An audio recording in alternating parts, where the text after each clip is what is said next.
A Treatise of Satan's Temptations. Part 2. By Richard Gilpin. A Discourse of the Malice, Power, Cruelty and Diligence of Satan. Chapter 7, Part 6. Of the second way to hinder peace. Affrightments, the general nature and burden of them, in several particulars. What are the ways by which he affrights? And more. 5. Satan can also affright men by immediate impressions of fear upon their minds. He can do much with the imagination, especially when persons are distempered with melancholy, for such are naturally fearful, and any impressions upon them have the deepest, most piercing operation. They are always framing to themselves dismal things, and abound with black and dark conceits, surmising still the worst, and always incredulous of what is good. Hence it is that sometimes men are seized upon, by fearfulness and trembling, when yet they cannot give any tolerable account of a cause, or a reason why it should be so with them. And others are excessively astonished, with the shadows of their own thoughts, upon the meanest pretenses imaginable. That this is the work of Satan, doth appear by unquestionable evidence. This was that evil spirit which God sent between Abimelech, and the men of Shechem, Judges 9:23. God permitted Satan, for the punishment of them both, to raise fears and jealousies in the heart of Abimelech, against the men of Shechem, and in the hearts of the men of Shechem, against Abimelech. They were mutually afraid of one another, and these fears wrought so far, that they were, for the prevention of a supposed danger, engaged in treacherous conspiracies, to the real ruin of them both. The evil spirit that vexed Saul, 1 Samuel 16:14, was nothing else but sudden and vehement fits of terror, and inward fear, which the devil raised by the working up of his melancholy. For we may observe these fits, were allayed by music. And also we might see by his disposition out of his fits, and by his carriage in them, that inward fears were his tormentors. For, 1 Samuel 18:9, it is noted that Saul eyed David, that is, his jealous fears began to work concerning David, of whom it is said expressly, verse 12, that he was afraid because the Lord was with him, and when the evil spirit came upon him, his heart was exercised with these fears, and accordingly he behaved himself when he cast the javelin at David, with a purpose to slay him. Upon any occasion, of trouble especially, the devil was at hand, to heighten his affrightment, insomuch that when the supposed Samuel told him of his death, 1 Samuel 28:20, he was afraid to such a height, that he fell straightway, all along on the earth, and there was no strength in him. Neither must we suppose that Satan in this kind of working, is confined only to wicked men. For there is nothing in this manner of affrightment, which is inconsistent with the condition of a child of God, especially when God gives him up to trial or correction. Nay, many of God's servants suffer under Satan's hand in this very manner.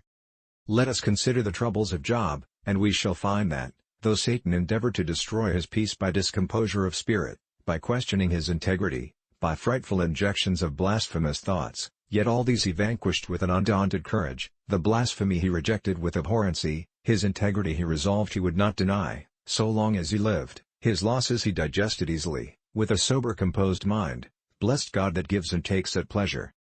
And yet he complains of his fears, and his frequent surprisals thereby, insomuch that his friends take notice, that most of his trouble arose from thence. Chapter 22:10, A sudden fear troubled thee, and he himself confesseth as much. 9:34, Let not his fear terrify me, but it is not so with me. So that it appears that Job's inward distress, was mostly from strong impressions of affrighting fears. These fears impressed upon the mind, must needs be an unexpressible trouble. There is nothing that doth more loosen the sinews and joints of the soul, to the weakening and utter enfeebling of it, in all its endeavors, than fears. It scatters the strength in a moment. And besides the present burden, which will bow down the backs of the strongest, these fears have a special kind of envious magnanimity in them. For, 1. They come by fits, and have times of more fierce and cruel assaults, yet in their intervals, they leave the heart in a trembling fainting posture. For the devil gives not over the present fit, till he hath rent them sore, and left them, as he did the man's son, in Mark 9:26, as one dead, so that it is no more to be reckoned compassion, and gentleness in Satan, toward the afflicted, that their fits are not constant, than it can be accounted tenderness or kindness in a tyrant who, when he hath racked or tormented a man, as much as strength will bear, without killing out of hand, gives over for a time, that the party might be reserved for new torments. 2. These fits usually return at such times, as the party afflicted seems to promise himself some little ease, being designed to give the greater disappointment, in intercepting his expected comforts. Sleep and meat are the two great refreshments of the distressed. These times Satan watcheth for his new onsets. Job found it so in both cases. His meal times were times of trouble, chapter 3:24, my sighing cometh, that is, the fits of sighing return, before I eat, and my roarings are poured out like the waters, and his sleeping times were no better, 7:13, when I say, my bed shall comfort me, my couch shall ease my complaint. Then thou scarest me with dreams, and terrifiest me through visions, so that my soul chooseth strangling and death, rather than life. 3. These fears do make them feel the weight, not only of real present evils, but of all others which the imagination can represent to them. So that the sight or hearing of any sad thing afflicts them with surmises that this will be their case. Hence are they full of misgiving thoughts. Sometimes they fear that they shall at last fall off from God into some scandalous sin, to the dishonor of God and religion, as that they shall be apostates, and turn openly profane. Sometimes they fear they shall meet with some signal, devouring judgment by which they shall one day perish, as David said in the like case, I shall one day perish by the hand of Saul, 1 Samuel 27:1. Thus are they crucified betwixt their present burden and future expectations of evil. 6. The last, and indeed the meanest engine for the working of affrightment, is scrupulosity of conscience. Satan vexeth the conscience and distracteth the mind, by raising up needless, groundless fears concerning a man's practice. Where the ignorance of men or their timorous dispositions, do encourage Satan to this enterprise, there he multiplies scruples upon them. So that, though they assent to the doing of anything as good or lawful, yet are they constantly affrighted from it by a suspicious fear that it may be otherwise. This kind of trouble takes in almost all kind of actions. It extends to the way of a man's calling, the way of his management of it, the rates he takes and the prices he gives for his commodities, our very natural actions of sleeping, eating, drinking, company, recreation, are not unconcerned.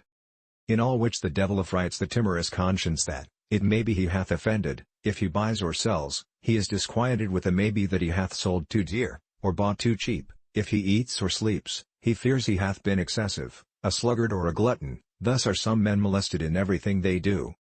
Neither is this kind of affrightment to be despised. For though often it is a groundless fear, and so appears to be to discerning Christians, yet those that are under this molestation think it bad enough. Though it be not as a rack, that afflicts with violent pains, yet it is as those kinds of punishments, which at first are nothing, but by continuance do tire men, out with little ease, and so at last become intolerable.